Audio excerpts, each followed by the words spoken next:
My peoples, what's going on? Happy Thanksgiving, happy belated Black Friday or whatever. I know I'm 2 days late for Thanksgiving, a day late for Black Friday, but anyway, just coming back from the gym. As you see, I got my Mets stuff on, and we just recapping what took place last night, Black Friday, Mets Black Friday. It was freaking awesome. I did Black Friday for the first time in my 41 years of existence, and then I was pleasantly pleased by a lot of things that took place yesterday. Anyway, this is your host in the morning beer podcast, Eduardo Davis. We're doing a quick video on the Mets Black Friday and my Black Friday. I spent yesterday buying a 70-inch TV. Mind you, it is not easy carrying a 70-inch TV home and fitting it in the back of a SUV, which the SUV is back there. But anyway, it was I mean, the shit, it's hard to believe how much space you need for a 70-inch TV. I had a 55 or 50 or whatever it was, and just to clear out space to put it and to find something to put it on top of. Wow, okay, it's a lot of space. It's freaking awesome. I'm happy with my purchase. I'm also happy with the purchases that Steve Cohen made yesterday. He made 3. Mind you, I'm in Target, Walmart, and went a bunch of different places. I'm in Target. I'm sitting down in the car waiting for my girl to come back, and come to find out, we got Eduardo Escobar. I'm like, all right, cool. That could mean he's going to third base. He's a short-term hole to plug while we wait for Brett Beatty and Mark Ventos and Ronnie Mauricio to develop a few year or two before they come up. Something fine. Or he's even could slide in second base if we lose Javier Baez, which I hope we don't, which I think we're probably going to sign. I'm like more like 60-40 that we're going to sign him. And I'm just keeping my fingers crossed. I don't know if y'all are the same, feel the same way I do. Then I'm like, all right, cool. So I'm thinking about, all right, how the line's going to look with Eduardo. What else could we do? Now, I don't even think I made this video, but I wanted to make a video on my predictions for the Mets. And what I had mapped out involved 2 players that I wanted, which we got yesterday.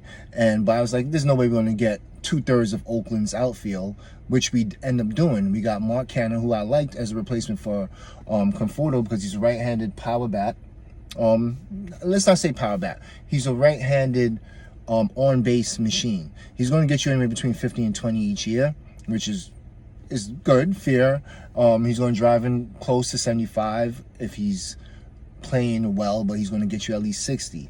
I'm fine with that. Play adequate enough defense. He's going to get you 400 to 500 bats a year, and he's going to pretty much get on base at a clip of anywhere between 350 to 380, which you put that with Nemo. That's going to be a good on base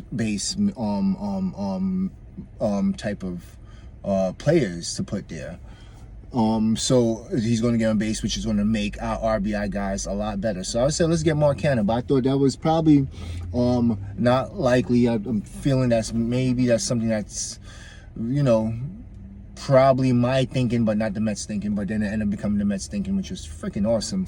I'm like, kudos to them on making that. I was totally on board with that before that was even made. So that was going to be in my predictions video, but they ended up, beating me to it.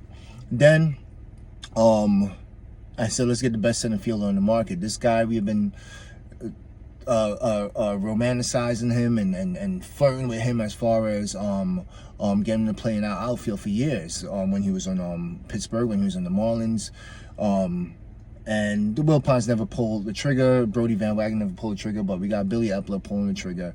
We signed for 4 years. Might have overpaid for him by $10 million. It's fine. I'm okay with it. Might have overpaid for him by a year or so more, but if we get DH in the league, we could rest him a little bit, rest his legs. This guy led the league in stolen bases. You already know. I know a lot of other Mets bloggers and Mets video makers and Mets contact makers already made videos on him. So you know everything you need to know about him if you're watching my video now, because I always come out late. Because one thing I want to mention before I go on with this, I'm not trying to be the first, because I want to get my my information as accurate as possible. I'm not trying to just be the first just to be the first. You're still not going to get the most viewers. You're still going to get the people that's going to go to the people that they're going to go to. So being the first doesn't necessarily mean you're going to get the most viewers. And I don't do clickbait. Just putting it out there for other Mets content producers that that's out there. And this is what I'm seeing in the Mets community, and you probably is in every community. There's some people on top, and I'm far from that. There's some people on top, and there's some people right below that hate on people that's on top, and you see that. And I mean, I watch all these Mets videos from other Mets content creators, and I'm like, why do you have to be hating on people that's on top? And why do you have to do clickbait to compete with them? Just putting it out there. If you know, you know. If you know who I'm talking to, you know who I'm talking to. You might not even watch this video, but stop it. There's no need for that. Just we're not dumb. Mets fans are not dumb. Mets, people that follow the Mets are not dumb. We want just accurate, and we don't want to get our hopes up high and just, feed BS just for the sake of being fed BS. So put out good shit. I know I don't have the best shit. Probably shouldn't even be talking, but I'm going to put that out there. I'm going to put that out there for the universe, and if you know, you know, and you know who you are, you know who you are. But anyway, moving on. We got Starlin Marte on the play center field, and that's also who I wasn't wanting to put in my prediction video, the center fielder. I'm like, all right. But, I felt we're going to have a lot more competitors for his service, like a Houston, like Philly, like even the Marlins wanted him back. So this guy is probably a good clubhouse guy, good speed bat, on base guy also. A lot of hits. He's going to hit you close to 12 to 15 a year, 12 to 18 maybe. I'm fine with that. In the leadoff or second spot in the top of the lineup, I'm fine with that. You have Nemo, left-handed. Martay, right-handed, probably batting second or first, either or. You get the interchangeable. Lindor probably batting third. Alonso. If you sign Baez batting fifth. You have Escobar is going to slide into his sixth. 7 is going to probably be Canha, and 8 is going to be McCann's, and whoever got DH. I think the DH is already on the team. Is going to be either between, if we keep Cano, if we keep Davis or Smith or even McNeil. I feel maybe 2 of those guys are going to be off the team. Maybe 3, if not all, is going to be off the team before it's all said and done. Now, I went ahead and got these 3 guys in Black Friday. We didn't definitely get a Black Friday sale discount. We definitely paid premium for Marte. I say Escobar, $10 million a year is fine. Maybe I think it's a 30-year team option. Same thing with Canha. I think he's at $13 million a year. So we pretty much played market value for the other 2, but Marte we probably played a little bit more over what they're we're probably gonna should have paid for, but that's fine. It's okay. We got the player. That's one thing. We struck out a lot on players last year. We struck out a lot on executives this year and last year. So it's just fine and refreshing to get the players that we targeted and we wanted. So I'm okay with that. Never will complain about it. Let's move on with building the rest of the team. Now, what do I feel they have coming up? And I'm going to keep this video short. I'm trying to keep it 10 minutes or below because I know you already got all the information you need to get from the other Mets content creators, so it's totally fine. But I just want to speak my piece on my Black Friday and the Mets Black Friday. Freaking awesome. All right. Now it's pitching. Now it's a lot of pitching. Now it should be bullpen help, and it should be starting pitching. Now, as far as starting pitching, we're looking at 2 to 3 starters to add with DeGrom, Carrasco, Walker, McGill. You need at least 7 to 8 pitchers, starting pitchers, and we got David Peterson also coming off an injury and everything. So we got 5 on. If we get 2 to 3 more, I feel comfortable with that. Now, the 2 to 3 more that we're looking at, probably not Stroman. He's probably talking his way out of it because of the Twitter stuff that he's putting up.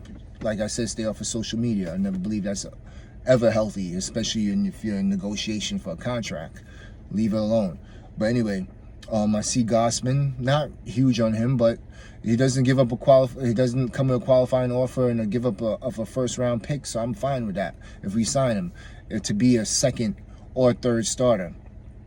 There's John Gray out there. My favorite is Carlos Rendon, left-hander. Now, my favorite last year was Taijuan Walker, and I didn't think we was going to get him, but we got him. I'm hoping the same thing happens with Carlos Rendon too. So that's an option right there to bluster up our starting pitching. We'll probably have the best starting pitching along with this lineup. in the National League East. I think a very winnable division. Hopefully, Atlanta has a sophomore slump, World Series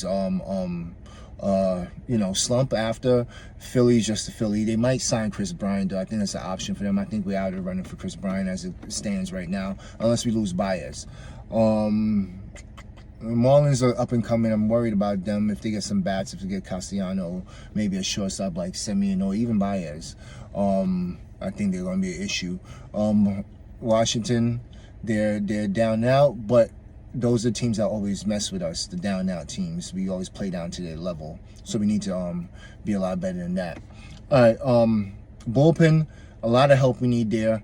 I see maybe more of a trade route, maybe giving up some of these players with a lot of time left, like Dominic Smith, McNeil, J.D. Davis. Even though, like I said, I think our DH is already on the team.